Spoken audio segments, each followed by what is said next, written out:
একজন আরেকজনকে গালিগালাজ দিচ্ছেন, ধমকাচ্ছেন, আন্ডার এস্টিমেট করছেন, ছোট চোখে দেখছেন, অপমান করার জন্য চেষ্টা করছেন, হেয় করছেন। এটা শুধু মানে প্রত্যেকটি ইমানদারের জন্য তো অসম্ভব। সেখানে আমরা অনেক বিজ্ঞজন, অনেক আলেম ওলামার মুখ থেকে এই জাতীয় কথাগুলো শুনছি। আমি করজোড়ে বিনতি জানাই, বৃহত্তর স্বার্থে উদারতার মানসিকতা লালন করে এই সমস্ত অপছন্দনীয় অনাকাঙ্ক্ষিত শব্দ চয়ন থেকে আমরা নিজেকে সংযত করার চেষ্টা করি। ইনশাআল্লাহ আল্লাহ কবুল করুন, জোরে বলি আমিন। আমি ইশারা ইঙ্গিতে একটু বুঝায় দিলাম যেন আল্লাহ তাআলা সেই কান পর্যন্ত পৌঁছায় দেন যারা এই সমস্ত কথার সঙ্গে যারা জড়িত, বাজে শব্দ চয়নের সঙ্গে যারা জড়িত, তাদের কান পর্যন্ত যেন এই কথাগুলো যেন পৌঁছে যায়। এই সমস্ত কথাগুলো ইমানদারদের, কেবল আলেম ওলামাদের মুখে এগুলো মানায়। সম্মানিত ভাইরা, আল্লাহ রাব্বুল আলামিন আমাকে আপনাকে জীবন চলার জন্য প্রথম যে নবী পাঠিয়েছেন, সেই নবী থেকে শুরু করে আমার নবী পর্যন্ত সকল নবীর হাতে কিতাব দিয়েছেন। আমার নবীর হাতে যে কিতাবটা দেওয়া হয়েছে, সেই কিতাবের নাম কি বলুন? জোরে বলুন, সেই কিতাবটার নাম কি? সেই কোরআনকে নিয়ে আজকের এই সাজানো বাগান সাজানো হয়েছে। সেই কিতাব থেকে কিছু কথা আমি বলতে চাচ্ছি। এটা বিশাল দরিয়া। কোরআন হচ্ছে তলাহীন একটা সাগরের নাম। পৃথিবীর সকল সাগরের তলা খুঁজে পাওয়া যায়, কিন্তু কোরআনের যে জ্ঞান, কোরআনের যে ব্যাখ্যা, এটা হচ্ছে তলাহীন একটা সমুদ্র, তলাহীন একটা সাগর, যার তলা কোনদিন পৃথিবীর কোনো মানুষ খুঁজে পাবে না। আল্লাহ রাব্বুল আলামিন বলেন, قل لو كان البحر مدادا لكلمات ربي لنفذ البحر قبل أن تنفد كلمات ربي ولو جئنا بمثله مددا جربون الله أكبر গোটা পৃথিবী অথই জলরাশি সাত সমুদ্রের পানিগুলোকে যদি কালি বানানো হয়, আর আমার রবের কালিমার ব্যাখ্যা লেখা যদি শুরু হয়ে যায়, সমস্ত পানিরূপী কালিগুলো লিখতে লিখতে নিঃশেষ হয়ে যাবে।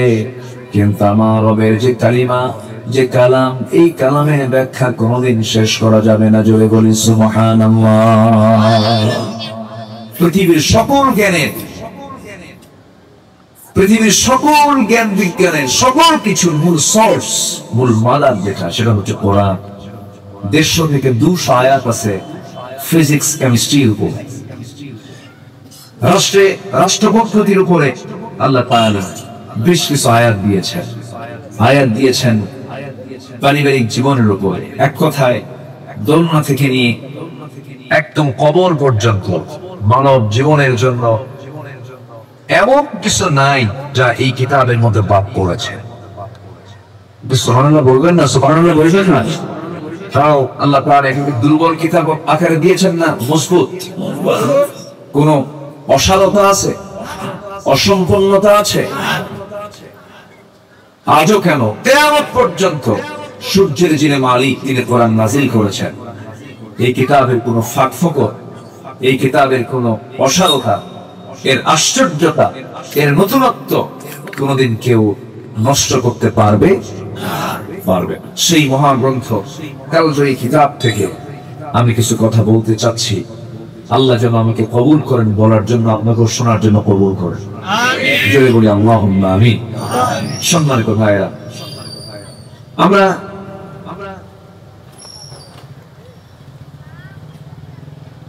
গোটা পৃথিবীর সকলের কাছে আমরা প্রিয় ভাজন হব না। একটা মানুষ সবার কাছে প্রিয় হয় না, কিন্তু একজনের কাছে, একজন ইমানদারকে অবশ্যই প্রিয় হতে হবে। তিনি কে? জোরে বলুন, আর কি জোরে বলুন। তিনি কে বলুন? তিনি কে? আল্লাহ যদি আমার প্রিয় হন, এবং আমি যদি আল্লাহর প্রিয় হয়ে যাই, তাহলে কি আর কাউকে দরকার আছে? এরকম কিছু মনে হয় আপনাদের?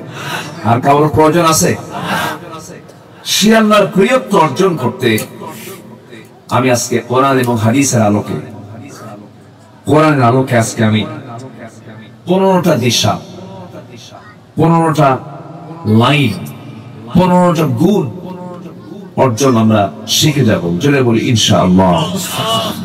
আমরা সবার আগে কাকে পেতে চাই?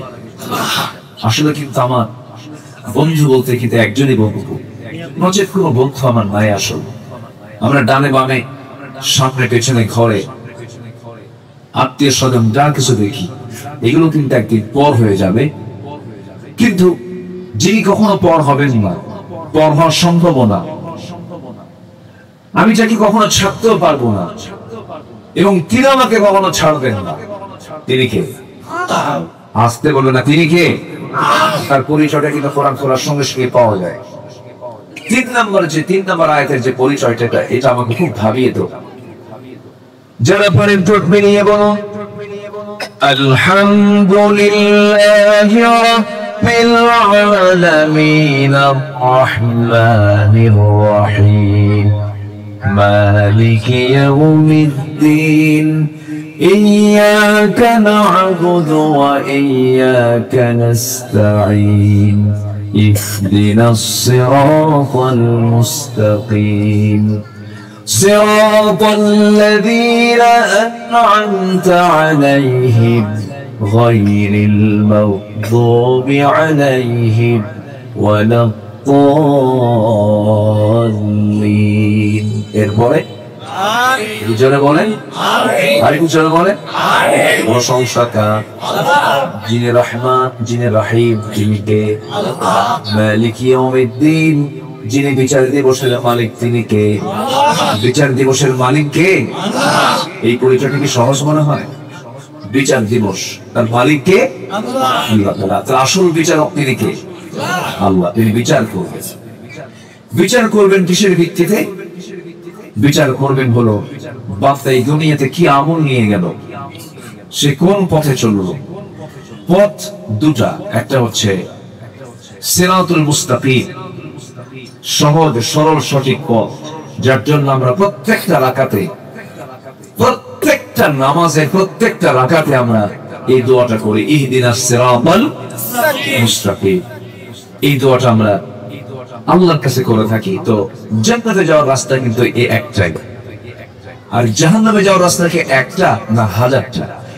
রাস্তা একটা না হাজারটা? সরল রেখা কয়টা হয়? সরল রেখা ওই কয়টা হয়? সরল ছাড়া আশেপাশে যে আরো যে রেখা আছে, এগুলো কত হয়? অসম।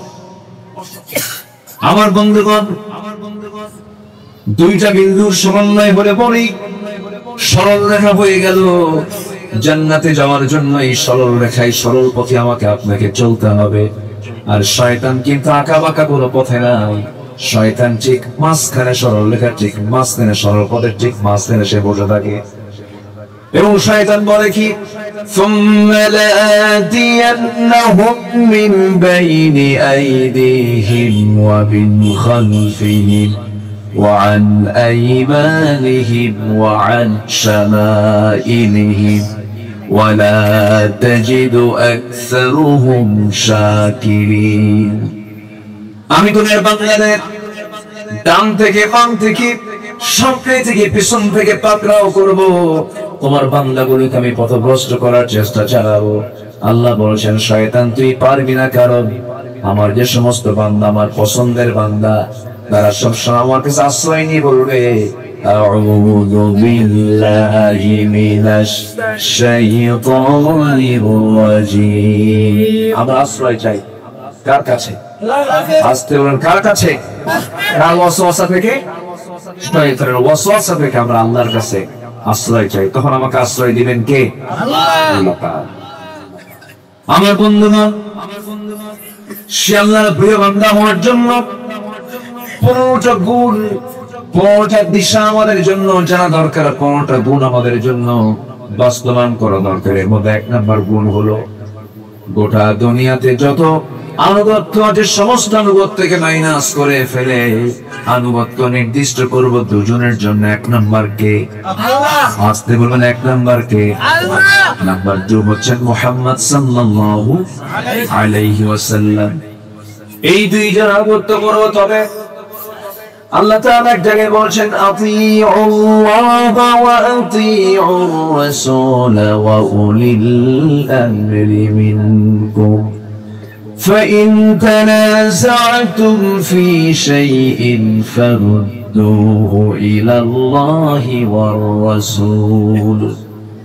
তোমরা আনুগত্য করবে আল্লাহর, আনুগত্য করবে তার রাসূলের, এবং তোমাদের মধ্যে যারা আমির, তোমাদের মধ্যে যারা লিডার, তাদের তোমরা আনুগত্য করবে। তবে লিডারকে মানতে গিয়ে যদি কোনো ঝামেলায় তোমরা পড়ে যাও, সেই সময় তোমরা ফিরে যাবে মূল আনুগত্য আল্লাহ এবং আল্লাহ রাসূলের দিকে। মূল আনুগত্য হবে দুজনের। এক নাম্বার কে? আসতে বলবেন না কে? নাম্বার 2 হচ্ছে মুহাম্মদ সাল্লাল্লাহু। এবং আমাদের মধ্যে যারা আমির আছেন তাদেরকে আমরা মানব ততক্ষণ যতক্ষণ তিনি নবীর আদর্শকে লালন করবেন। নবীর আদর্শ যে নেতার মধ্যে নাই, যে আমিরের মধ্যে নাই, যে লিডারের মধ্যে নাই, ওই নেতার নেতৃত্ব মানা যাবে না। যে নেতার নেতৃত্ব মানতে গিয়ে ঈমান হারা হতে হয়, সেই সমস্ত নেতৃত্বের মুখে আমরা দুটাই ভুলু মারি, কোনো প্রয়োজন। কারণ নেতৃত্ব মানা অত্যন্ত স্পর্শকাতর বিষয়, মানতে হবে নেতৃত্ব। কিন্তু এই নেতৃত্বই কিন্তু আমাকে হাসরের দিন উঠায় ছাড়বো। হাসরের দিন আমি কার নেতৃত্ব মেনেছি এটার জন্য জবাবদিহি করতে হবে কার আদালতে? আল্লাহ। কার আদালতে? আল্লাহ। হয়তো ভাববেন হুজুর তাহলে কোন নেতৃত্ব মানবো না, আমি কোন দল করব। যে বলে আমার কোন দল, আমি নিরপেক্ষ। নিরপেক্ষ শব্দটা হলো শয়তান থেকে আসছে।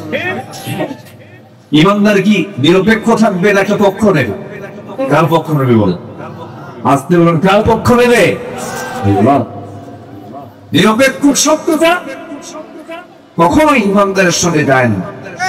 ইমানদার পক্ষ নেবে, কার পক্ষ? দল করবে কার?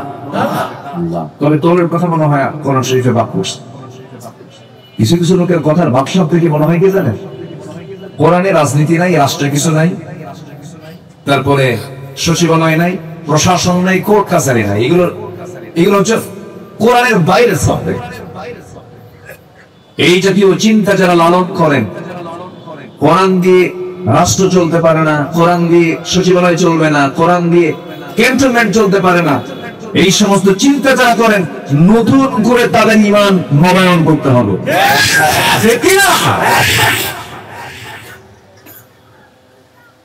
নতুন করে ঈমান আনতে হবে। আমি ওনার একটু কষ্ট দিয়ে কথা বলছি, যদি কষ্ট আপনার কাছে মনে হয় তাহলে বুঝতে হবে যে আপনি কোরআন এবং সুন্নাহকে মানতে চান না। সোজা সাপটা কথা, বাঁচবো কয়দিন? আল্লাহকে ফাঁকি দিয়ে লাভ আছে? আপনি আল্লাহকে ফাঁকি দিবেন কেন? শরিয়া শব্দটা কত গুরুত্বপূর্ণ বিষয়। শরিয়া আইনটা আমরা বিশ্বাস করি না। এই জাতীয় কথা বললে কি ঈমান আছে না গেছে? ঈমান আছে না গেছে? এটা বলা যাবে না। গুরুত্বপূর্ণ বিষয় আমার আল্লাহর বিধান। আল্লাহর বিধানে কোরআনের একটা হরফ যদি কেউ অমান্য করে তার ঈমান চলে যাবে। শব্দ দূরেই থাকো, একটা হরফ ঈমান থাকবে না। খুব গুরুত্বপূর্ণ এই স্পর্শকতার বিষয়ে আমরা সজাগ সতর্ক থাকবো। জোরে বলি ইনশাআল্লাহ।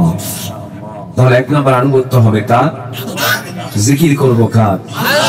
সবাইকে ভুলে গেলেও আমার লস হবে না, কিন্তু আল্লাহকে ভুলে গেলে কি শুধু লস? বলেন তো, শুধু কি লস না মহা লস? মহা লস, সব শেষ।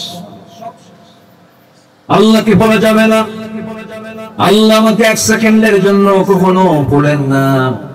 আল্লাহ আমাকে স্মরণ করেন, আল্লাহ আমাকে দেখেন, আল্লাহ আমাকে শোনেন, আল্লাহ আমাকে জানেন। وَيَعْلَمُ خَائِنَةَ الْأَعْيُنِ وَمَا تُخْفِي الصُّدُورُ।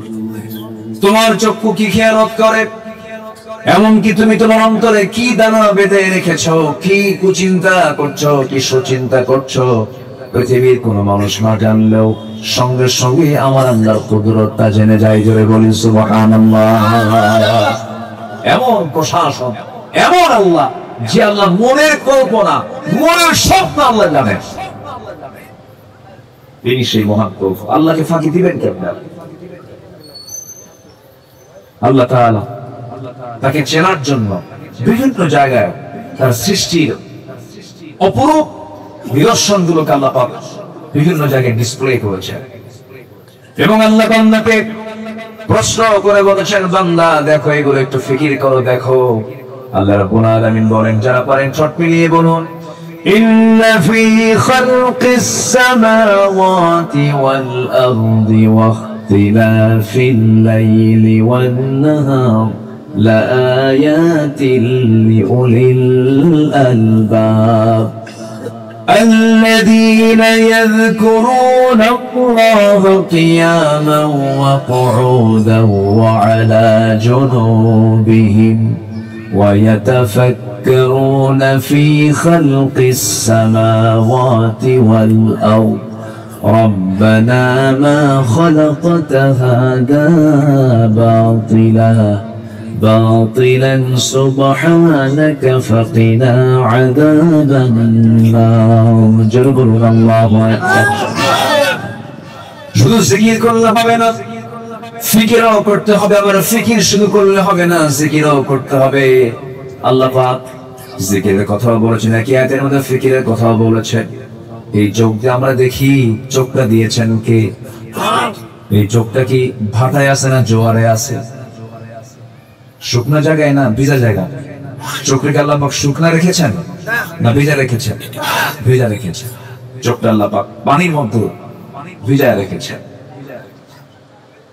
আল্লাহ তাআলা এই চোখটা বানিয়ে দিয়েছেন আমাকে। পৃথিবীর কারো কি এই ক্ষেত্রে কারো অবদান আছে?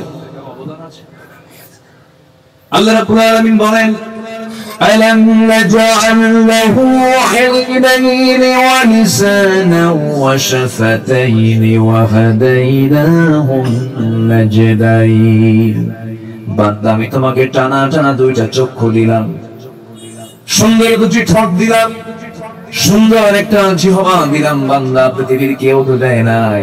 অতএব এই চক্ষু দিয়া যা দেখবি, আমার নামের জিকির করবি, আমার সৃষ্টির ফিকির করবি, আমার শুকরিয়া শুরু করবি, আলহামদুলিল্লাহ, সুবহানাল্লাহ, এই সমস্ত তাসবিহ প্রকাশ করা বান্দার দায়িত্ব। আমরা এই তাসবিহ গুলো, এই জিকির গুলো করবো। আমার দায়িত্ব হচ্ছে জিকির করা, আর আমার এই জিকিরের ফলাফল দেওয়ার দায়িত্ব কার? আসতে বলবেন না। এই চোখ সাধারণ কোনো বিষয় নয়।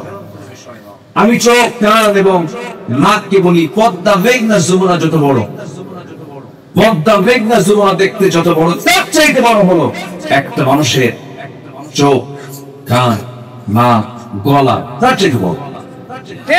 কেউ তো সুবহানাল্লাহ বলবেন। প্রতি মিনিটে মানুষ গড়ে 15 থেকে 20 বার পলক ফেলে, চোখের পলক। প্রতি মিনিটে কয়বার ফেলে?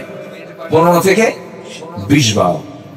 এই পলক শুধু পড়েই না, বরং প্রতিটা বার পড়ার সময় অশ্রু থেকে লিকুইড ছড়িয়ে দেয় পুরো চোখে। এর ফলে চোখ থেকে আর্দ্র, ধুলাবালি, ক্ষতিকর জীবাণু মুক্ত। পলক হলো চোখের প্রাকৃতিক ওয়াইফাই। গাড়ির সামনে ওয়াইফাই থাকে না, গ্লাসকে পরিষ্কার করে দেয়। তো এই পলক হচ্ছে চোখের প্রাকৃতিক ওয়াইফাই, যা ঘুমের মধ্যেও চোখের সুরক্ষা নিশ্চিত করে। প্রতিদিন আমাদের চোখে গড়ে 1 মিলিলিটার অশ্রু তৈরি হয়, যা স্বচ্ছ অথচ অত্যন্ত কার্যকর এক তরল পদার্থ। এই অশ্রুর মধ্যে থাকে লাইসোজাইম নামের এক প্রাকৃতিক অ্যান্টিবায়োটিক, যা চোখকে ব্যাকটেরিয়ার আক্রমণ থেকে 100% সুরক্ষা দিয়ে থাকে। এটা আসতে বলেন সুবহানাল্লাহ।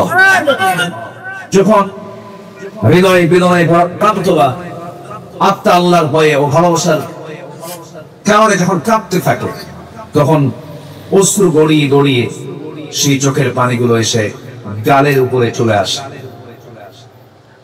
এই অশ্রু আবার চোখের বাইরের অংশে পুষ্টি ও অক্সিজেন সরবরাহ করে। কারণ কর্নিয়াতে, চোখের যে কর্নিয়া, এখানে রক্তনালী থাকে না। তাই চোখের জল চোখকে রক্ষা করে শুকিয়ে যাওয়া, ক্ষয়, ব্যাকটেরিয়ার সংক্রমণ থেকে সম্পূর্ণ সুরক্ষা দেয়। কেউ তো সুবহানাল্লাহ বলবেন না। এগুলো কে করে দিয়েছেন? আস্তে বলেন, কে করে দিয়েছেন? আমাদের চোখে প্রায়, আমাদের প্রত্যেকের দুটো চোখে প্রায় 27 কোটি 44 লাখ ফটো রিসেপ্টর নামে নিয়োজিত শ্রমিক আল্লাহর হুকুমে দিন রাত 24 ঘন্টা কাজ করে যাচ্ছে। যখন আলো আপনার চোখে গিয়ে পড়ছে, যখন ফটো রিসেপ্টর কাছে চলে যাচ্ছে, তখন ফটো রিসেপ্টর সেটাকে প্রসেসিং করে আপনার অপটিক নার্ভে পৌঁছে দিচ্ছে এবং সেখান থেকে ইলেকট্রিক ইম্পারেন্সের মাধ্যমে সেটা আমাদের ব্রেইনে অক্সিপিটাল ল্যাবে চলে যাচ্ছে, ফলে আমরা দেখতে পাচ্ছি। এই যে অপটিক নার্ভের কথা শুনলাম, আমরা শুধুমাত্র এখানে প্রায় 7 থেকে 70 লক্ষ তারের মতো ফাইবার আমাদের চোখের পেছনে আল্লাহ পাক রেখে দিয়েছেন। কার অবদান? হাসতে বলবেন না, কার অবদান? এখানে শেষ নয়। যেখানে আধুনিক সবচেয়ে উন্নত ক্যানন, এই যে ক্যানন ক্যামেরা গুলো যাচ্ছে, US R5, Canon US R5, Sony, আরো সহ যে সমস্ত ক্যামেরা গুলো আছে, ক্যামেরাগুলো সর্বোচ্চ 100 মেগাপিক্সেল পর্যন্ত পৌঁছায়। সেখানে মানুষের চোখে রেজোলিউশন প্রায় 576 মেগাপিক্সেল। এই যে ক্যামেরাম্যান শুনেন, বুঝতেছেন? 100 মেগাপিক্সেল। আর বান্দার চোখের ভিতরে যে আল্লাহ পাক যে রেজোলিউশন দিয়েছেন সেটা হলো 576 মেগাপিক্সেল। প্রত্যেক বান্দার চোখে আল্লাহ পাক দিয়েছেন। আচ্ছা, এই চোখের দৃষ্টিসীমা প্রায় 200 ডিগ্রি পর্যন্ত বিস্তৃত। এই চোখ প্রায় 1 কোটি ভিন্ন ভিন্ন রং চিনতে পারে। 1 কোটি। আপনার ক্যামেরা কয়টা পারো? 1 কোটি ভিন্ন ভিন্ন রং এই চোখ চিনতে পারবো। মানব জাতি যেসব রঙের নামই আজ পর্যন্ত জান না, তাও আল্লাহ পাক সেই চোখের মধ্যে সেই সিস্টেম অ্যাডভান্স আল্লাহ পাক রেখে দিয়েছেন। আপনি কি 1 কোটি রং দেখছেন? অথচ 1 কোটি রং দেখার মতো ক্ষমতা প্রত্যেক চোখে কে দিয়েছেন? আল্লাহ। আল্লাহ বলছেন, বান্দা এগুলো একটু দেখো, ফিকির করো, কেউ দেয়নি, আমি আল্লাহ নিজে দিয়েছি। জোরে বলে সুবহানাল্লাহ। এই যে কান, কানের শ্রবণ কোষ আছে না নাই? 1 লাখ 2 লাখ শ্রবণ কোষ দিয়েছেন। এই কানকে হেফাজত করার জন্য কানের ভিতরে আমার ইয়ারক্স দিয়েছেন, কিছু ময়লা দিয়েছেন। সেই ময়লাগুলো যদি আমরা, এই ময়লাকে, কানের মধ্যে ময়লাকে কি বলি আমরা? খোল। এটা কি গরু খায়? কোন খোল? কানের ময়লা। এই যে কানের ময়লা আল্লাহ রাব্বুল আলামিন কানের মধ্যে দিয়ে দিয়েছেন, এটা কিন্তু কাজে দেন নাই। বান্দা যখন কান দিয়ে শুনবে, কানটা যেন নষ্ট না হয়, দেখবেন যে সমস্ত বিয়ারিং গুলো জাম না, এটাকে ফ্রি করার জন্য কি লাগায়? গিরিজ। এটা হচ্ছে কানের মধ্যে যে ময়লা দেখেন, এটা হচ্ছে গিরিজ। এটা কি বলেন? সুবহানাল্লাহ বলবেন না। এটা কি মিষ্টি? ভিতরে এটা কি মিষ্টি? কেমন লাগে? খান ভাই, একদিন একটু যেভাবে নিবেন, এটা স্বাদ আপনি তিক্ত তিক্ত তিতা তিতা লাগে। কেন? আল্লাহ পাকের যদি মিষ্টি করতেন, তাহলে মিষ্টি আছে যেখানে পোকামাকড় পিঁপড়া আছে সেখানে। রাতের বেলা আপনি যখন ঘুমাতে যেতেন, যদি কানের ময়লা যদি মিষ্টি হয়, তাহলে সব পিঁপড়া গিয়ে জমা হবে আপনার কানে। কাঁচনা করার পর আর ঘুম পাবে কখন? আর চুলের মধ্যে যেন কোনো ভুল ক্রমে যেন কোনো ন্যাংরা মশা অথবা ন্যাংরা কোনো পিঁপড়া যেন ভুল ক্রমে যেন ঢুকেও যেন টের পাই না, এটা জায়গা মতো আসি নাই, পুরো জায়গা বের হয়ে আসে। তাহলে শুধু কান বানান নাই, কানকে সিকিউর করেছেন, এটাকে নিরাপত্তার চাদরে আবৃত রেখেছেন যিনি, তিনি আমাকে। চোখ গেল, কান গেল, নাক দিছেন কোথায়? নাক সুন্দর লম্বা নাক। এই নাকটা যদি মাঝে মাঝে চিন্তা করি, এই নাকটা যদি এই জায়গায় না দিয়া বগলের তলে দেওয়া হতো, বলে চেহারা কেমন দেখতে হতো। আর বগলের তলে যদি দেওয়া হতো, গরমের দিন মানে আমরা খালি গায়ে বসি নয় খাই, হয়তো খাবারটা দেখালাম নাককে, বলো খাওয়া যাবে কিনা। শীতের দিন কি করবেন আপনি বলেন? সব কাপড় চুপড় কি খোলা সম্ভব? কাপড় চুপড় খুইলা আগে নাকের কাছে হাজির করা লাগতো যে না গল এটা কি নাক কেনা বাসি। কিন্তু আল্লাহ পাক নাকটা দিয়েছেন এমন জায়গায় দেখতেও সুন্দর মানানসই, আবার মুখের সাথে দিয়েছেন। সুবহানাল্লাহ বলা যাবে না? নাকের সঙ্গে মুখের সংযোগ দিয়ে দিয়েছেন এবং সুন্দর কানেকশন দিয়ে দিয়েছেন। এরপরে আল্লাহ রাব্বুল আলামিন মুখের যে শান দিয়েছেন, জিহ্বা দিয়েছেন, জিহ্বার চতুর্পাশে জোয়ার না ঢাকা, বলে জোয়ার না ঢাকা, বিশাল জোয়ার করে দিয়েছেন। এত পানি এত লালা থেকে বের হয়, সামনে যদি তেঁতুল দেখেন কেমন জোরে জোরে বের হয়। আমলকি যদি দেখেন দুপুরবেলা উত্তরা দিয়ে যখন আসতেছিলাম, পাশে দিকে একজন আমলকি বিক্রি করতেছে। আমলকির দোকানের কাছে গেছে, আমলকি খাই নাই, এইদিকে পানি দিয়ে সয়লাভ। এই কথা কি বুঝতেছেন? কে দিয়েছে? কে দিয়েছেন? কে দিয়েছেন? আল্লাহ দিয়েছেন। এই লালার কোনো স্বাদ নাই, আল্লাহ পাক স্বাদহীন করে দিয়েছেন। এই লালাতে যদি স্বাদ দিয়ে দিতেন, মিষ্টি করতেন, বাংলার কোনো খাবারে বোঝা পেত না। আল্লাহ পাক চোখের পানিকে লবণ করেছেন, কানের ময়লাকে তিতা করেছেন, আর মুখের লালাকে স্বাদহীন করে দিয়েছেন। একই দেহ, সেই জায়গায় এক একটা জায়গায় এক একটা রকম আল্লাহ পাক সবকিছু ম্যানেজমেন্ট করে দিয়েছেন। আল্লাহ বলছেন বান্দারে এত কিছু তোর জন্য করে দিলাম, বান্দা তুই শুধু খুশি হয়ে বলবি আলহামদুলিল্লাহি রাব্বিল আলামিন। প্রশংসা কার? হাতে বলবেন না কার? আরো জোরে কার প্রশংসা? আল্লাহ। এক জায়গায় না সব জায়গায়? পৃথিবীর সকল প্রাণী আল্লাহর জিকির করে, শুধু বান্দার মধ্যে ভেজাল। কোন প্রাণী জিকির করতে তারা কৃপণতা দেখায় না। সকল প্রাণ, যত প্রাণী আছে ওয়ালাকিন লা তাফকাহুনা তাসবিহাহুম, তাদের জিকিরের ভাষা তোমরা, তাসবিহের ভাষা তোমরা বোঝো না, কিন্তু প্রত্যেক প্রাণী আমার নামে তাসবিহ প্রকাশ করে। এই যে পিঁপড়াগুলো, এই যে পোকাগুলো উঠতেছে, অনেক পোকা এখানে আমার এদিকে পড়ে গেছে।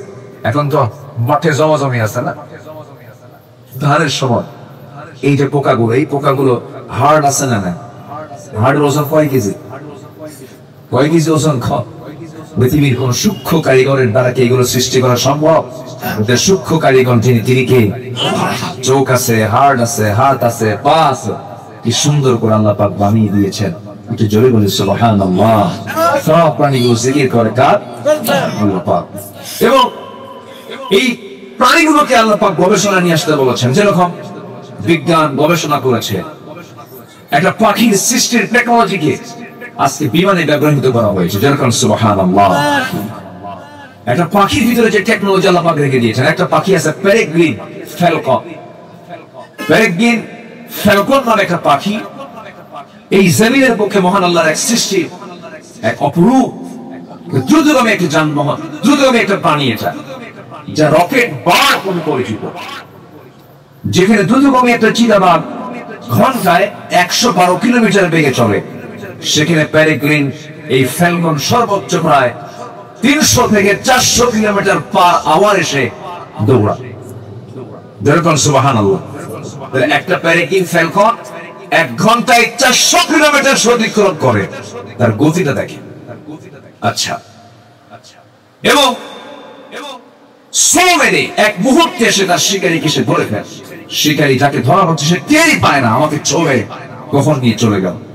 প্রচন্ড উচ্চতায় সর্বোচ্চ গতিতে উড়ে যাওয়ার সময় তাদের নাকের মধ্য দিয়ে যে গতিতে বাতাস প্রবেশ করে সেটা দিয়ে ফুসফুস ফেটে যাওয়ার কথা, কিন্তু মহান আল্লাহ তাদের নাকের ভিতরে হাড়ের একটা ট্যাপ এমন ভাবে সংযুক্ত করে দিয়েছেন যে ট্যাপের সাহায্যে তারা বাতাসের তীব্র গতিকে রুখে দেয়। আল্লাহু আকবার। আচ্ছা, তাহলে তাদের নিজেদের ফুসফুসকে রক্ষা করার জন্য আল্লাহ পাক এই ট্যাপটা বসায় দিয়েছেন। ঠিক একই টেকনোলজি ব্যবহার করা হয়েছে আজকে বিমানের ইঞ্জিনের ক্ষেত্রে। বাতাসের তীব্র প্রেসার থেকে বিমানের ইঞ্জিনকে সুরক্ষিত করার জন্য পেরেগ্রিন ফ্যালকনের মতো একটা টেকনোলজি ব্যবহার করা হয়ে থাকে। বিজ্ঞানের এই সমস্ত সবকিছু রয়েছে আল্লাহর সৃষ্টিরাজির ভিতরে। জোরে বলি সুবহানাল্লাহ।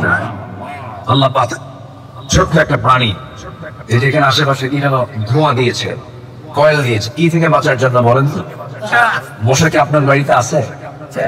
মশা নাই কার বাড়িতে? তুই হাত তোলে বলেন, মশা নাই কার বাড়িতে? এরকম কোন বাড়ি আছে? সবার বাড়িতে মশা আছে।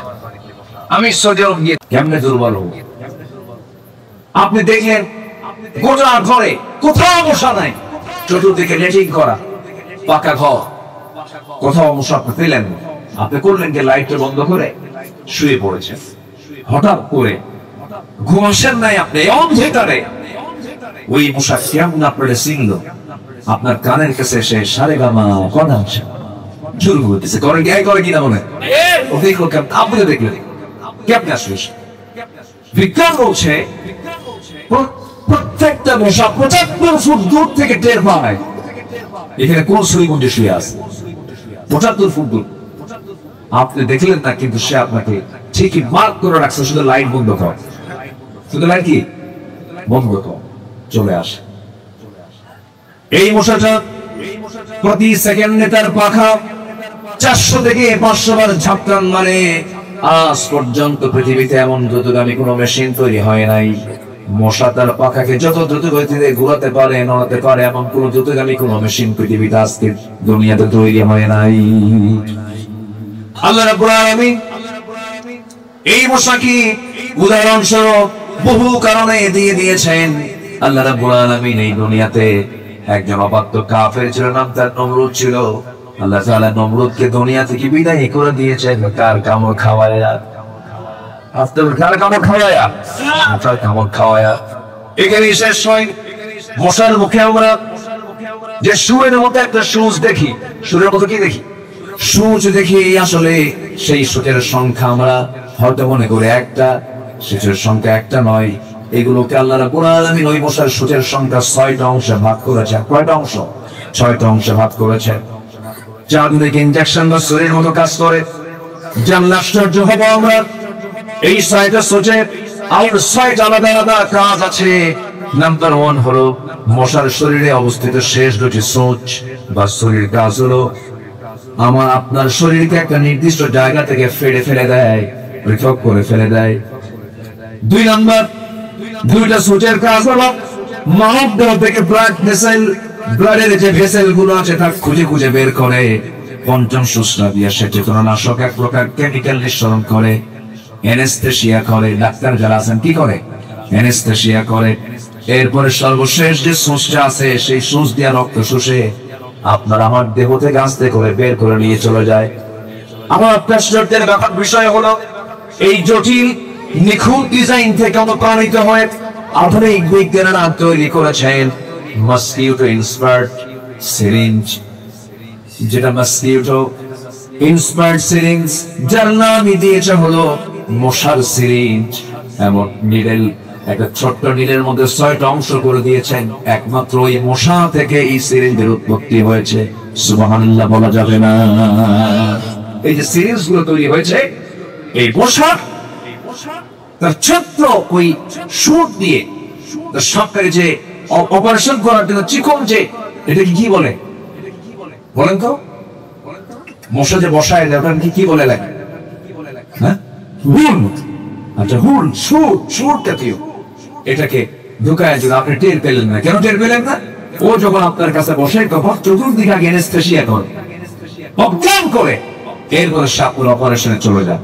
সম্মানিত ভাইরা, আল্লাহ তাআলা কোরআন কারীমের মধ্যে যতগুলো এক্সাম্পল দিয়েছেন, যতগুলো উদাহরণ দিয়েছেন, বান্দার জন্য শিক্ষা আছে না নাই? আল্লাহকে চেনার জন্য এই সুন্দর উপমাগুলোই যথেষ্ট। সবার আগে আমরা চিনবো কাকে? আসলে চিনবো কাকে? আল্লাহকে। আল্লাহকে যত বেশি চিনতে পারবো আনুগত্যের গভীরতা তত বেশি হয়ে যাবে।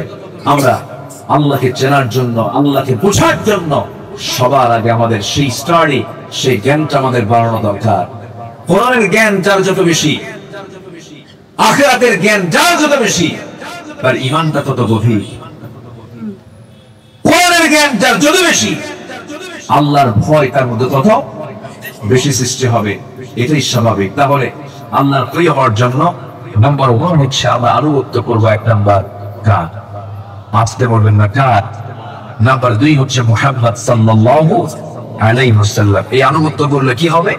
আল্লাহ রাব্বুল আলামিন বলেন ومن يطع الله والرسول فأولئك مع الذين أنعم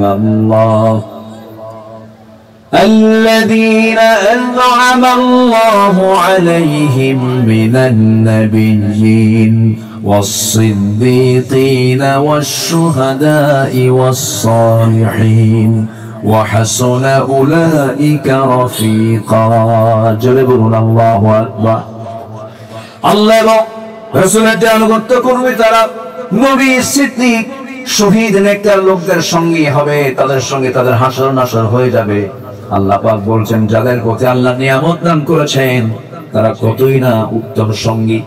এই জন্য আমার বন্ধুগণ, আমরা যদি শহীদ সিদ্দিক সুহাদাদের সঙ্গে যদি হতে চাই, এক নম্বর আনুগত্য করব আমরা কার?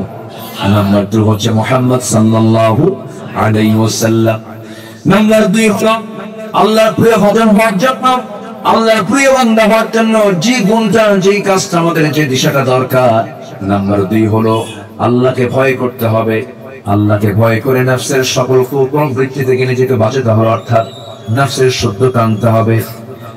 আল্লাহ রাব্বুল আলামিন বান্দার বাহিরের দিক কিছুই দেখবেন না, আল্লাহ দেখবেন বান্দার ভিতরের দিকটা কেমন আছে।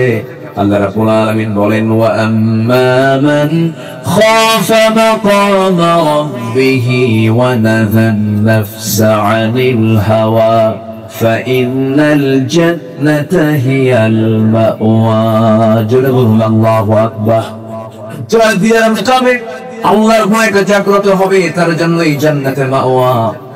কোন বান্দা সফল? কোরআন বলে দিচ্ছে ওই বান্দাই সফল। মহান রব্বুল আলামিন বলেন ক্বাদ আফলাহা মান তাযাক্কা ওয়া যাকারা ইসমা রাব্বিহি ফাসাল্লা ক্বাদ আফলাহা মান যাক্কাহা ওয়া ক্বাদ খাবা মান দাসসাহা। জোরে বলুন আল্লাহু আকবার। ওই বান্দাই সফল যে বান্দা তার নফসের সত্যতা আনতে পেরেছে, যে বান্দা নফসের ট্রিটমেন্ট করতে পেরেছে। নফসের কিছু রোগ আছে, নফসের কিছু ক্যান্সার আছে, নফসকে নষ্ট করে দেয়, নফসকে ধ্বংস করে দেয়। হিংসা ঈমানের রোগ, অবৈধ লোভ ঈমানের রোগ, নফসের রোগ। এরপর অহংকার, নফসের মারাত্মক জটিল রোগ। যে নফসের মধ্যে অহংকার বিরাজ করবে সেই নফস কখনো জান্নাত পাবে না। আর যখন কোন বান্দার মধ্যে কোন অহংকার নামক যখন কোন এই ব্যাধি যখন দেখতে পাবেন, আপনি এটা নিশ্চিত হয়ে যাবেন অহংকার থাকবে যার, ধ্বংস হবে তার। ক্ষমতার অহংকার আছে না নাই? নেতৃত্বের অহংকার আছে না নাই? টাকার অহংকার আছে না নাই? আবার সুন্দর চেহারা আল্লাহ দিছে, চেহারা কে কেউ সুন্দর করতে পারে? চেহারা সুন্দর করে দিয়েছেন কে? আবার চেহারার অহংকার আছে না নাই? রাস্তায় যখন হাঁটে বুঝায় আমি একখান মাল যাচ্ছি, আমার সমকক্ষ কি আছে? কিন্তু কিচ্ছু না। মুহূর্তের মধ্যে শরীরের ভিতরে ক্যান্সারের কোষ ঢুকায় দিবে। অতএব অহংকার শরীর নিয়ে করা যাবে না, অহংকার সম্পদ দিয়ে করা যাবে না, অহংকার ক্ষমতা নিয়ে করা যাবে না। শুধু এদেশের স্বৈর শাসকের লিডার সর্বস্তরে এই দেশকে যিনি একটি গোটা দেশকে একটা কারাগার বানিয়েছিল, সেই কারাগারের কয়েদি ছিল গোটা জাতি। ফেরাউন পৃথিবীতে বেঁচে ছিল হলো 1600 বছর, আর এরা ক্ষমতায় ছিল হলো 16 বছর। সংখ্যার যে মিল হলো কি আপনি বুঝলাম? ফেরাউন ছিল কত বছর? 1600। এরা ক্ষমতায় ছিল কত বছর? 16 বছর। আবার ফেরাউনের যে রোগটা ছিল, এই রোগটা সেম এই লেডিস ফেরাউনের মধ্যে ছিল। ফেরাউনের রোগ ছিল কি জানেন? ফেরাউনের রোগ ছিল হলো যেভাবেই হোক ক্ষমতার চেয়ার থেকে নামা যাবে। এদের কিছু রোগ ছিল বলে বলেন তো, ভিন্ন কোন রোগ ছিল? যেমন করে হোক জনগণ ভোট দিক আর না চাকর না চাক, চেয়ার ছাড়া যাবে, একই রোগ ছিল। আল্লাহ পাক ফেরাউন বিশেষ করেছেন। যখন ফেরাউনকে টের পেয়েছিল, ফেরাউন কিন্তু পানিতে চুবানো 1 মিনিট আগেও ফেরাউন টের পায় নাই এই ধরে চুবায় আমাকে আল্লাহ মারবেন। ফেরাউন কিন্তু টের পায়নি। 5 ওয়াক্ত সকালে টের পায় নাই। আমাকে এমন করে দেশ ছেড়ে মামু বাড়ি দিল্লি গিয়ে বসে থাকতে হবে। এর বাইরে কি বুঝতে পারেন? দেখেন কত মিল আছে। কি কারণ? কারণ ফেরাউন বলেছিলেন সবচেয়ে বড় আমি ফেরাউন, আমার উপরে কি আছে? আল্লাহ বলেন থাম, কিন্তু সময় আসো। ওয়াদাদাকনা আলা ফিরাউন, তুই তোরা না তো সব গুছি বাংলা সুবহান সাল্লাল্লাহু আল্লাহু আকবার বলেন। আর এই চলে গেছেন নববাড়ি, কোথায়? দিল্লি চলে গেছেন। এই দিল্লির কথা আজ থেকে 25 বছর আগে উচ্চারিত হয়েছিল এই দেশের অগণন মানুষের করে যার টুকরা, এই জাতির সূর্য সন্তান শহীদ আল্লামা দেলাওয়ার হোসেন সাইদ রাহিমাহুল্লাহ 25 বছর আগে বলেছিলেন, গাছের গোড়ায় নাড়া দেব, মাবুবাড়ি দিল্লি গিয়ে বলবা। পরে নাই? শ্রীলঙ্কা পড়ছে, কাঠমান্ডু গিয়ে পড়ছে, ভুটান গিয়ে পড়ছে, নেপাল গিয়ে পড়ছে, লন্ডনে গেছে, আমেরিকা গেছে, ওয়াশিংটন গেছে, কোথায় গিয়ে বলছে? ফয়সালা কা আসতে বলেন, ফয়সালা কা। অহংকার করা যাবে না। অহংকার করবেন, ভুগবেন যে আপনার পতনের জন্য অহংকার আপনার মধ্যে চলে আসছে। অহংকার করা যাবে। ফেরাউন কত চেষ্টা করেছেন নিজের ক্ষমতাকে পাকাপোক্ত করার জন্য। জন্ম হয় নাই মুসা আলাইহিস সালামের মার পেটে, বলে ফেললো আমার শত্রু জন্ম হবে, প্রত্যেক মায়ের পেট চিরে ছেলে সন্তানগুলোকে মেরে ফেল। ইউযাব্বিহুনা আবনাআকুম ওয়া ইস্তাহয়ুনা নিসাআকুম, কোরআনে এই জাতীয় কথা আছে না? বলেন তো। 40,000 শিশুকে হত্যা করেছিল ফেরাউন। আজকে তারা ক্ষমতায় আসার জন্য, ক্ষমতায় থাকার জন্য, ক্ষমতায় পরবর্তী করার জন্য হত্যার হাত দিয়ে বেছে নেন। সব কিছুর মধ্যে ছেলেরা আত্মঘাতী হচ্ছে। আমরা এই সমস্ত নেতৃত্ব দেখতে চাই না। সন্ত্রাস নির্ভর রাজনীতি আমরা করতে চাই না। আমরা আগামী বাংলাদেশকে দেখতে চাই কোরআনের বাংলাদেশ, ইসলামের বাংলাদেশ, কোরআন শিক্ষার বাংলাদেশ।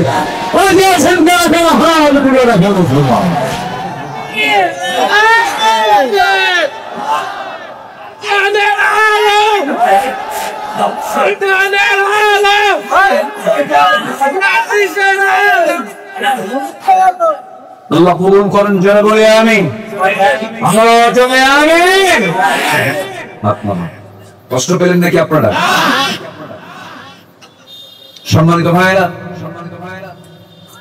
আল্লাহ তাআলা এই কোরআনের প্রায় পাতায় পাতায় বলবো না, প্রায় জায়গাতে আল্লাহ তাআলা একজন নবীর নাম সবচেয়ে বেশি উচ্চারণ করেছেন, তার নাম হলো মূসা। কারণ এই নবীকে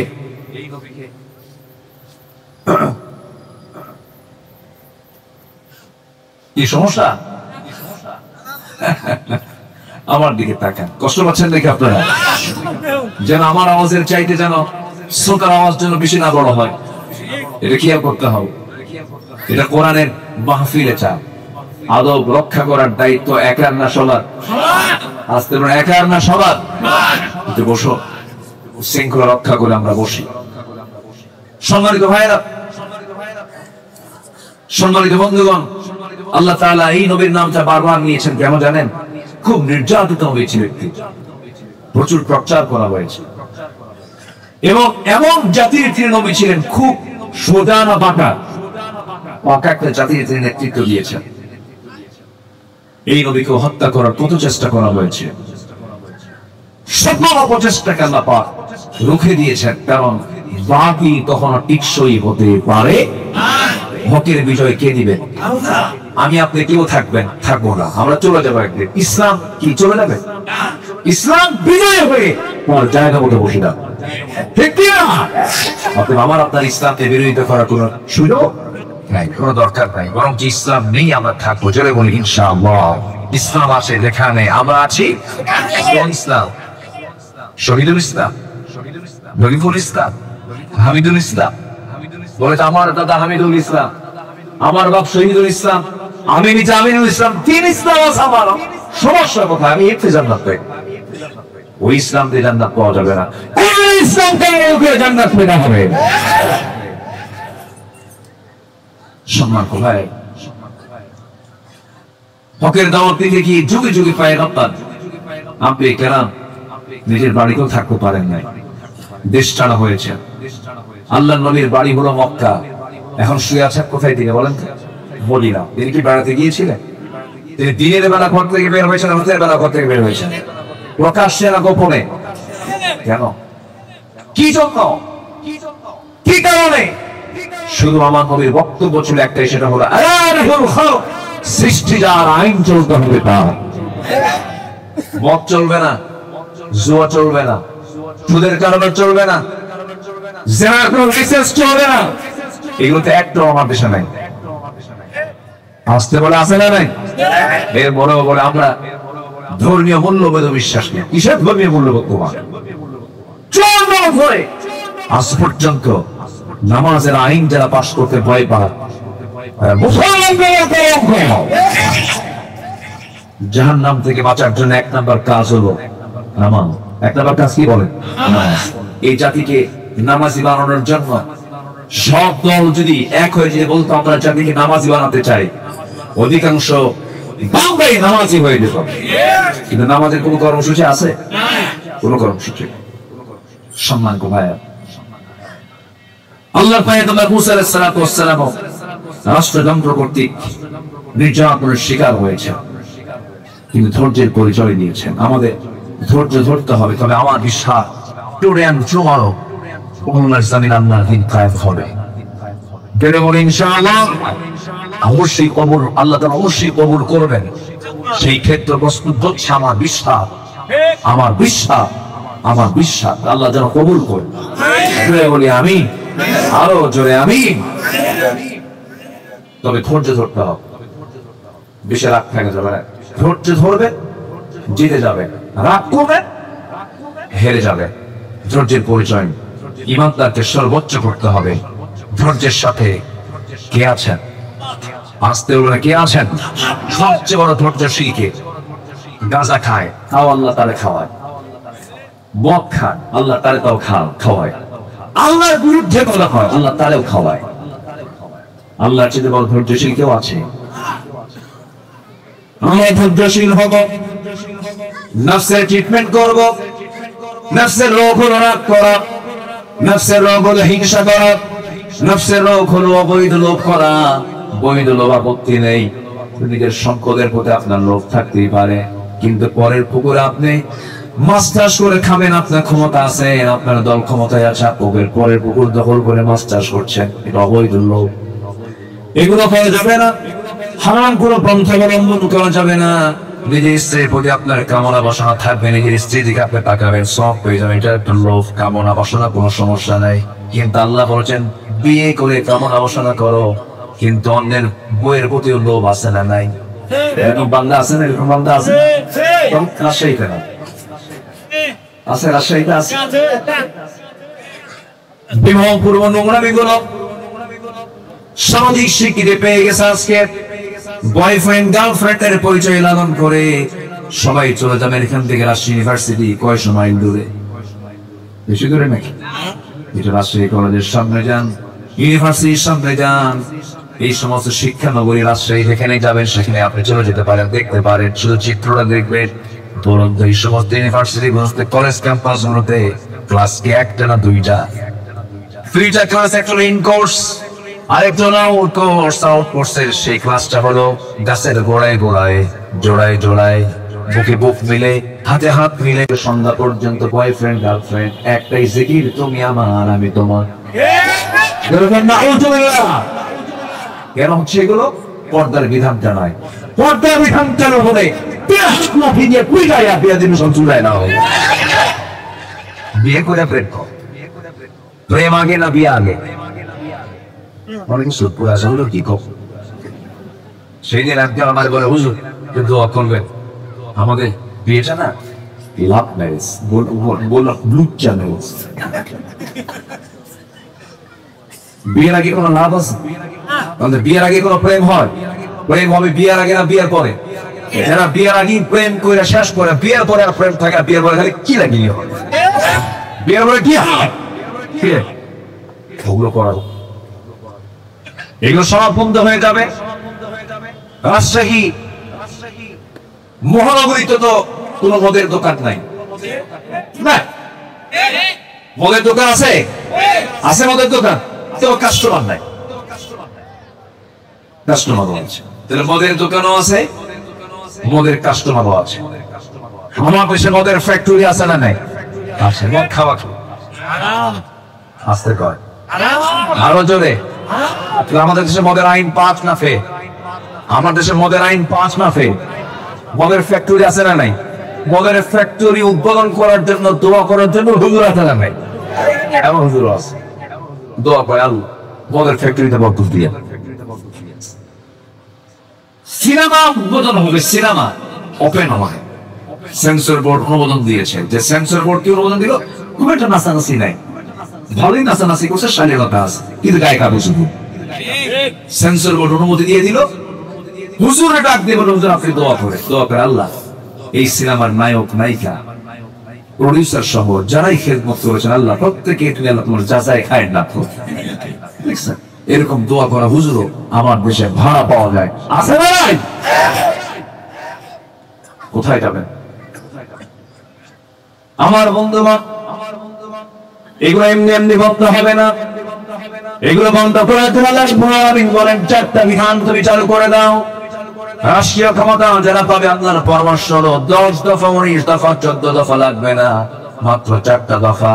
ইম্মাক্কান্নাহুম ফিল আরদি আকামুস সালাতা ওয়া আতাহুজ যাকাতা ওয়া আমারু বিল মা'রুফ ওয়া নাহাউ আনিল মুনকার। কোরআন খুলে দেখেন, আমি আব্দুল্লাহ আমিন বাবার কোনো কথা বলতে আসি না। আল্লাহ রাব্বুল আলামিন বলছেন, কোরআন বলে দিচ্ছে রাষ্ট্র ক্ষমতা যারা পাবে 4টা দফা তোমরা জারি করবে। আমি আল্লাহ নিজে ওয়াদা করলাম আকাশ জমিনের সমস্ত বরকতের দরজা আমি আল্লাহ খুলে খুলে দেব। নাম্বার 1 হলো নামাজ কায়েম করবে। নামাজ কায়েম হলে পরে সুদ থাকবে না, নামাজ কায়েম হলে পরে সুদের কারবার থাকবে না, নামাজ কায়েম হলে পরে বেহায়াপনা থাকবে না, নামাজ কায়েম হলে পরে জেলার কোন আইন থাকবে না, মদের কোন দোকান থাকবে না। নামাজ কায়েম করো, যাকাত আদায় করো। একটা হচ্ছে আল্লাহর হক তোমার প্রতিষ্ঠা করো, একটা বান্দার হক প্রতিষ্ঠা করো। সৎ কাজের আদেশ দাও, সৎ কাজের বাধা দাও। এই 4টা বিধান কার্যকর করার জন্য রাষ্ট্র ক্ষমতায় যারা যাবে তাদেরকে পরামর্শ দিয়েছেন যিনি, তিনি আমার কে? জন প্রবর্তনের কোন রাষ্ট্র নাকি এই পরামর্শ নিছে নাকি? কেউ কি দিছে? বিশেষ ফাইজাম থেকে মদের আইন পাশ করছে, জেনার আইন পাশ করছে, বেশ্যা ব্যক্তির আইন পাশ করেছে। কথা তো বলতেই হবে, যেটা বাস্তব। আমার কি অবাস্তব কিছু বলছি? খুবইটা বাস্তব। সম্মানিত ভাই, সম্মানিত বন্ধুগণ, তাহলে নাফসের আমরা ট্রিটমেন্ট করবো, জোরে বলি ইনশাআল্লাহ। নাম্বার 3, কল্যাণময় কর্ম, ভালো কাজে আমরা নিজেকে জড়াবো। মন্দ কাজের সঙ্গে ইমানদারের কোন সম্পর্ক থাকতে পারে না। হারাম ইসলাম গর্হিত কোন অপরাধের সঙ্গে ইমানদারের কোন সম্পর্ক থাকতে পারে না। আল্লাহ রাব্বুল আলামিন বলেন, قل يا عبادي الذين آمنوا اتقوا ربكم للذين أحسنوا في هذه الدنيا حسنة وأرض الله واسعة إنما يوفى الصابرون أجرهم بغير حساب. جبل الله أكبر. سورة الزمر আয়াত নাম্বার 10। আল্লাহ বলছেন ভালো কাজ করো, ভালো কাজের প্রাপ্তি আমি তোমাকে দিয়ে দেব। আর একটা বিষয় জেনে রেখে দিও, ভালো কাজ করতে নিয়ে যে ধৈর্যের পরিচয় দিতে হয়, ওই ধৈর্যের পরিচয় হিসেবে আমি তোমাদেরকে বেহিসাবি প্রাপ্তি আমি তোমার জন্য আমি আল্লাহ বরাদ্দ করবো। যেরকম সুবহানাল্লাহ। ধৈর্য একটা যোগ্যতা, রাগ হলো অযোগ্যতা। ধৈর্য আছে যার, বিজয় আছে তার, সফলতা আছে তার। এই দুনিয়ার জিন্দেগিতেও ধৈর্য দরকার না, রাগ দরকার, ধৈর্য দরকার। বিয়া আগে না ধৈর্য আগে? বিয়া কোনটা আগে হলো? বিয়া আগে না ধৈর্য আগে? ধৈর্য আগে। ব্যবসা আগে না ধৈর্য আগে? আপনি পাঞ্জাবি বিক্রি করবেন, এক পাঞ্জাবি দেখি কি কোনো কাস্টমার কিনবে নাকি? 10-12টা আপনি খুলে খুলে দেখাবেন, আবার গায়ের সঙ্গে টাঙায় দেখাবেন। এই যে ডিসপ্লেটা দেখেন, এটা নেন, হলো না। আরেকটা দেখালেন, তাও হলো না। 10-12টা পাঞ্জাবি দেখানোর পর একটা পাঞ্জাবি পছন্দ হতেও পারে, নাও পারে। যদি না নিয়ে যদি চলে যায় আপনি কি রাগ করতে পারবেন নাকি? যদি মনে মনে একটু রাগও করেন, এতগুলো দেখালাম তাও কিনলো না, তাও চলে গেল, কিন্তু রাগ হলো মুখে রাগের চিহ্ন দেখানো যাবে না। যখন সে চলে যাচ্ছে তখন আপনাকে হাসতেই হবে, ভাই চলে গেল। এটা কি বুঝতেছেন আপনারা? ভিতরে কি হয়ে যাচ্ছে? এতগুলো দেখালাম কি নিয়ে? কিন্তু আপনি হাসিটা যদি না দেন কাস্টমার তো পাবেন না। কিন্তু তা না করে যদি 10টা দেখালাম কম দেবি কিনবি না, মানে পেমেন্ট হলো কিন্তু করবে, ব্যবসা হবে? রাগ করবেন, হেরে যাবে। নতুন বিয়ে করেছেন, 6 মাস যায় নাই, প্রচুর রাগ আপনার ভিতরে। আমাকে এক মহিলা একদিন ফোন দিয়ে বলতেছে, হুজুর একটা প্রশ্ন করব। কি প্রশ্ন হুজুর বলেন? আমি বললাম কি প্রশ্ন বলেন? হুজুর আমার স্বামী সকালেও তালাক দেয়, বিকেলেও তালাক দেয়, আমি কি আসি না নাই? সকালেও তালাক, বিকেলেও তালাক, এরকম কিছু পুরুষ আছে না? এই বদমাইশ কিছু আছে না? এগুলো বলেন। মুখে তালাক শব্দ নিয়েই থাকে বদমাইশ।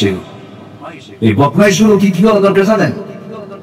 পরে আফসোস করে, পরে আবার বলে হুজুর রাগের মাথায় দিছিলাম, ভুল হয়ে গেছে, বাচ্চা কাচ্চা আছে, সংসার আবার করতে চাই হুজুর, দেখুন তো একটা হালাল করে দেওয়ার ব্যবস্থা আছে। এই সমস্ত তালাক শব্দ যারা মুখে অর্থ নিয়ে আসে, আল্লাহ পাক তালাকের সিস্টেম বলে দিয়েছেন। তালাক নামে একটা সূরা নাযিল করেছেন, 114 সূরার ভিতরে একটা সূরার নাম কি? সূরা তালাক। 3 টুকরে তালাক দেওয়ার নিয়ম, সেখানে সে এক বই থেকে 100 তালাক দিয়ে। এই জাতীয় ভুল যারা করে, এই জাতীয় দুষ্টামি যারা করে, উচিত হলো বাম পাশে যে ডাল আছে ওটাকে এলাকি কি বলে, এই কঞ্চি গুলো যেটা পাতা মাছের কঞ্চি গুলো সাত আটটা এক জায়গায় বলে দোস্ত শিল্পীরাম বল। আমার মায়েরা দারুণ কিছু ভালো করে করেন, স্বামী আমার তো মাঝে মাঝে ডিস্টার্ব করে, এগুলো করা যাবে না। এগুলো কথা কি বলার দরকার আছে ভাই? আসতে দরকার আছে কিন্তু অসংখ্য পরিমাণ আছে, অসংখ্য বহু তালাক হয়ে গেছে। তালাক হওয়ার পরেও স্ত্রী হিসাবে তাকে ব্যবহার করছে, কিন্তু স্ত্রী হিসাবে নয়, আছে কিনা বলো? ধৈর্য না বলেন, ধৈর্য না। এই জন্য প্রত্যেকটা জায়গায় আমরা ধৈর্যের পরিচয় দেব, জীবনের সকল জায়গায় আমরা ধৈর্যশীল হব। আল্লাহ পাক বলেছেন আজরাহুম বিগাইরি হিসাব, আমি তাকে সীমাহীন পুরস্কার দিয়ে দেব। যেরকম সুবহানাল্লাহ।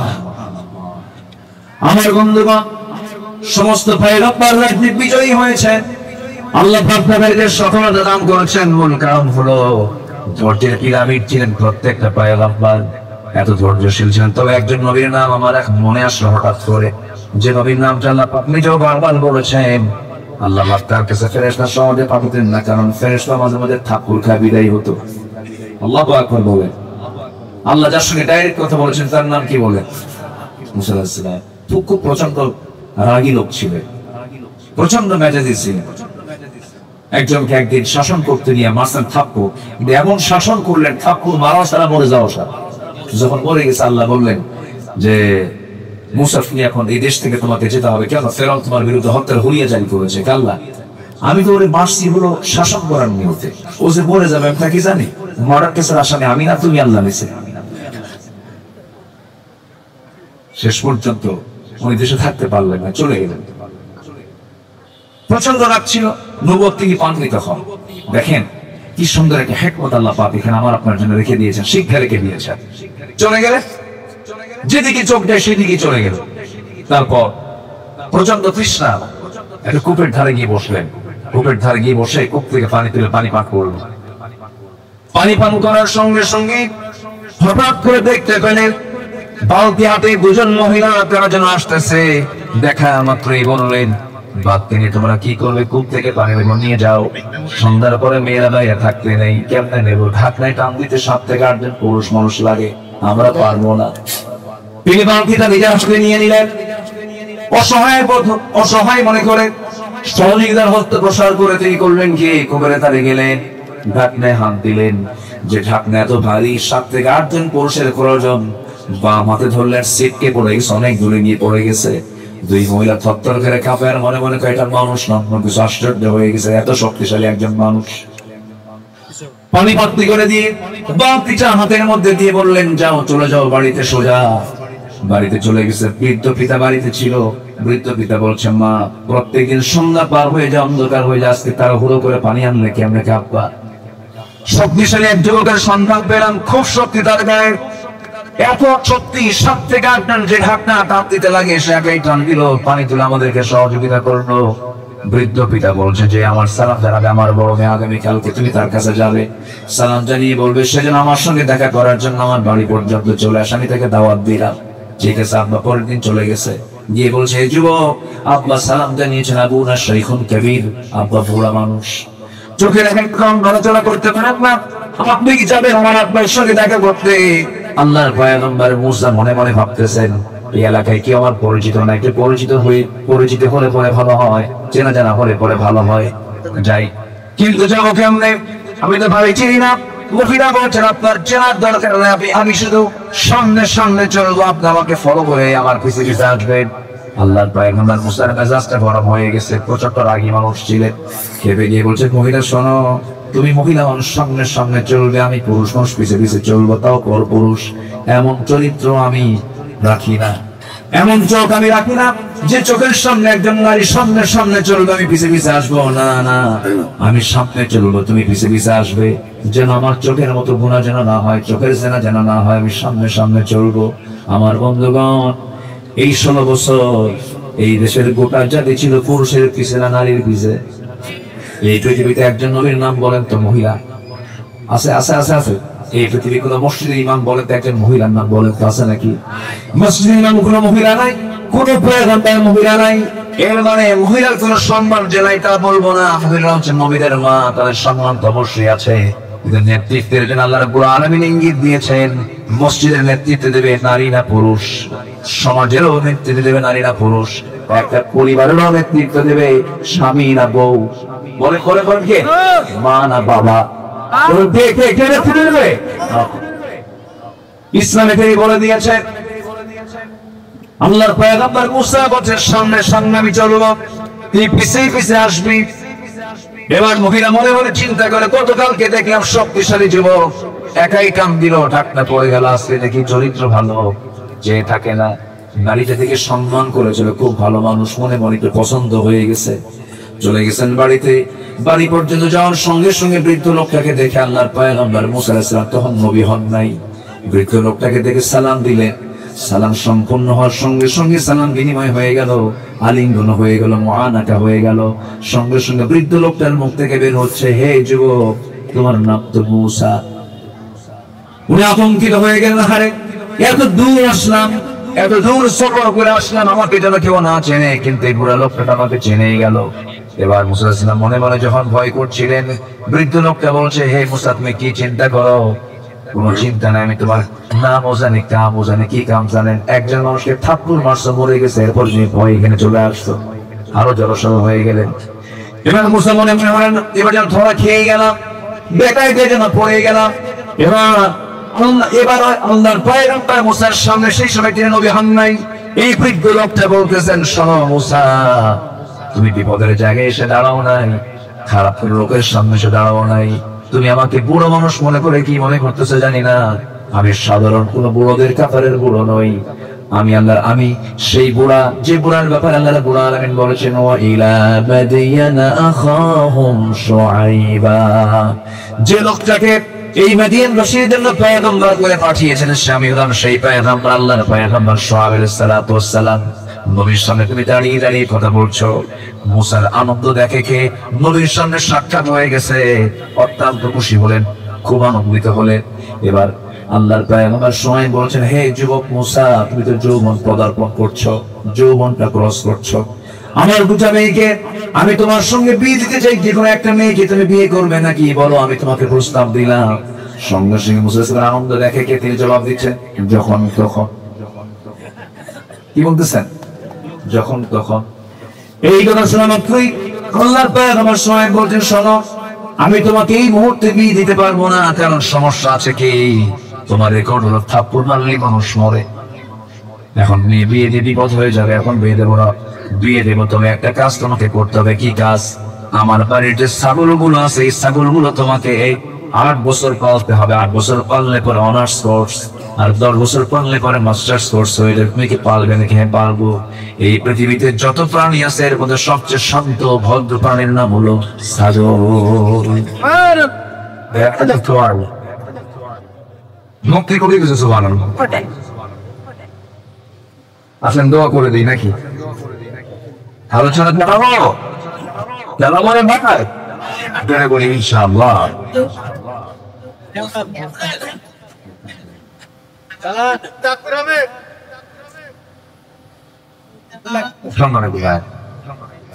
এখন এই ছাগল পালার দায়িত্ব পড়ে গেছে আল্লাহর পয়গম্বর মুসার কাঁধে। তখন তিনি নবী হন। এই রাগী লোকটার দায়িত্ব পড়ে গেল কি লালন পালন করে বলেন তো? 10 বছর তাও আল্লাহ নবীকে ধরে ফেলছেন। 10 বছর তিনি ছাগল পালন করলে পাগলে কিনা হবে, ছাগলে কিনা খায়। ছাগল একবার ব্রেক মারে, ব্রেক মারা হলো সন্তের দুটা পা একবার মাটিতে গেড়ে দেয়। দৌড়িছে আপনি চলে যাবেন, কিন্তু ছাগল বলবে যাবো না, যাবো। এই বলে প্রাণী ছাগল, এই ছাগলকে 10 বছর পালতে দিলেন আল্লাহর পয়গম্বর মুসাকে। সর্বশেষ দিন ছাগলগুলো নিয়ে বাড়িতে ফিরতেছিলেন।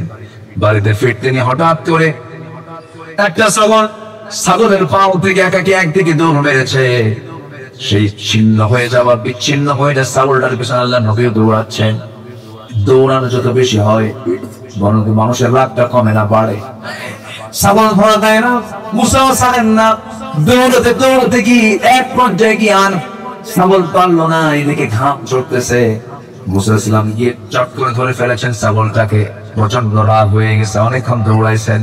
দুই পা শক্ত করে ধরে সঙ্গে চড়িয়েছেন। কি মারবে, আসার মেনে ফেলবেন, কিন্তু লক্ষ্য করে দেখেন ছাগলটার চোখে মুখে চূড়ান্ত ভয়ের ছাপ থরথর করে কাঁপতেছে। লোমকূপ দিয়ে ঘামগুলো টপ টপ করে পড়তেছে। ভাবলেন তুই তো ছাগল, তোর মায়ের লাভ কি?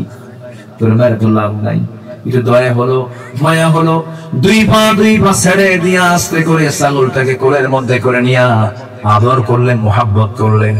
সঙ্গে সঙ্গে এই যে মায়া মোহাব্বত, এই যে ধৈর্যের পরিচয়টা তিনি দিলেন। আল্লাহ বলছেন মুসা, বুঝতে পেরেছি তোমার রাগ কমে গেছে, আমি তোমার নবুয়ত দিয়ে দিলাম। জরুর সুবহানাল্লাহ। তাহলে ইমানদারের বড় একটা গুণ হচ্ছে ধৈর্য। আমরা আনবো, জোরে বলি ইনশাআল্লাহ। আল্লাহর প্রিয় বর্তন্য 15টা কাজ, 3টা বলেছি আমি। আপনার আছে কয়টা? জরুর ওয়াজ কি শেষ না শুনলো? বেশ হয় কেমন বহু আলোচনা। নম্বর 4 হলো আল্লাহ দেওয়ার হিসেবে গ্রহণ করা এবং তার প্রতি অবিচল থাকা। ঈমান আনা সহজ, ঈমান টিকে রাখা কঠিন। নবীর সাথে নবীর হাতে বায়াত নিয়ে কালিমা পড়ে বেঈমান হয়ে দুনিয়া থেকে বিদায় নিয়েছে এমন রেকর্ড আছে না নাই? আপনি বলবেন না আছে না নাই? বিদ্রোহ করতে গেছে আবিসিনিয়ায়, খ্রিস্টান হয়ে দুনিয়া থেকে বিদায় নিয়েছে, বেঈমান হয়ে দুনিয়া থেকে বিদায় নিয়েছে। এজন্য ঈমান এনেছি, ঈমান নিয়ে টিকে থাকবো। জোরে বলি ইনশাআল্লাহ। আরো জোরে বলি ইনশাআল্লাহ।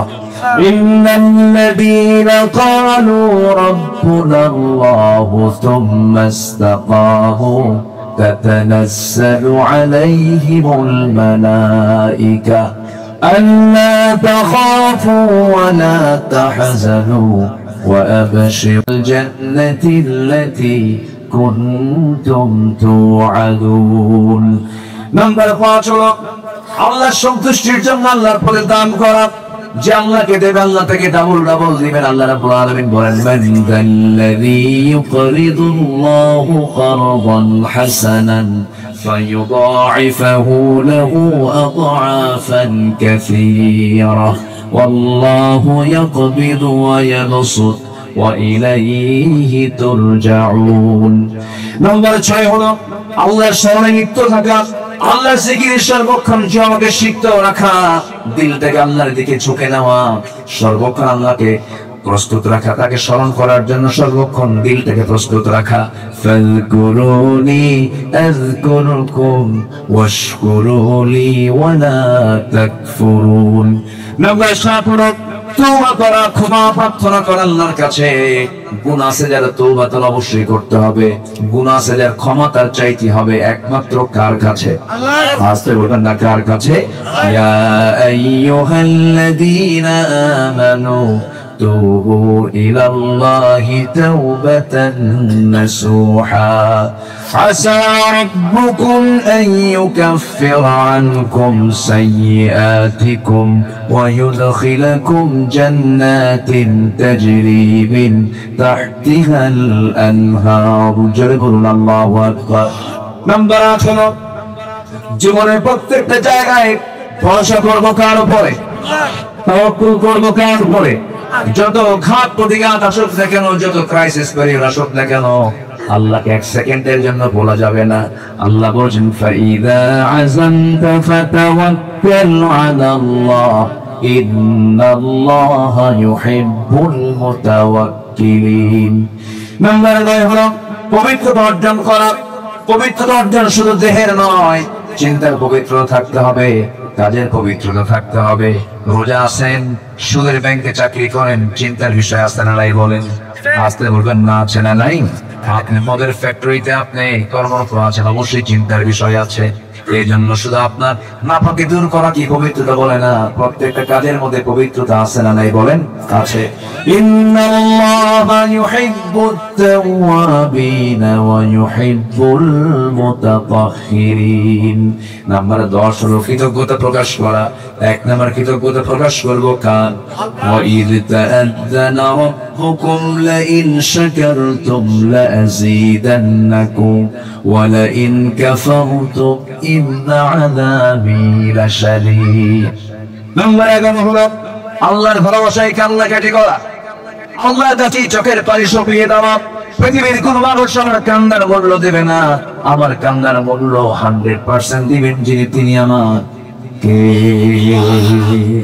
আল্লাহ ছাড়া কেউ কান্নার মূল্য দেয় ভাই কেউ দেবে না নীরবে নিভৃতে শেষ রাত্রিতে প্রত্যেকটা নরমাল বান্দার জন্য নামাজ হলো 5 ওয়াক্ত আল্লাহর স্পেশাল যারা বান্দা তাদের জন্য নামাজ হলো 6 ওয়াক্ত কিংবা কয় ওয়াক্ত বলেন 6 ওয়াক্ত তাহাজ্জুদ থেকে শুরু কিসের থেকে শুরু বলেন তাহাজ্জুদ থেকে শুরু তাহাজ্জুদ পড়বো ফজর আযান হয়ে যাবে তাহাজ্জুদ পেটের নামাজ শেষ হয়ে যাবে পেটের নামাজ সবার শেষে তাহাজ্জুদ আগে এরপরে পেটের নামাজ এরপরে ফজর ওয়াক্ত চলে আসবে ওযু বানায় নামাজের দিকে চলে যাব তবে হ্যাঁ শয়তান ওই তাহাজ্জুদের সময় বান্দার কাছে আসে এসে 3টা গিট মারে কয়টা গিট মারে বলেন 3টা গিট মারে 1 নাম্বার গিট 2 নাম্বার গিট 3 নাম্বার গিট মারে শয়তান করে কি এই 3টা গিট পেরে চলে যায় আল্লাহ রাসূল বলেন আমার রাসূল বলেন ও সাহাবীরা শয়তানের পেটে দাও এই 3টা গিট থেকে তোমরা ছুটাতে চাও নাম্বার 1 হলো তুমি কি করবে আযান শোনার সঙ্গে সঙ্গে যদি বিছানার সঙ্গে তোমার পিঠটা যদি পৃথক করে ফেলতে পারো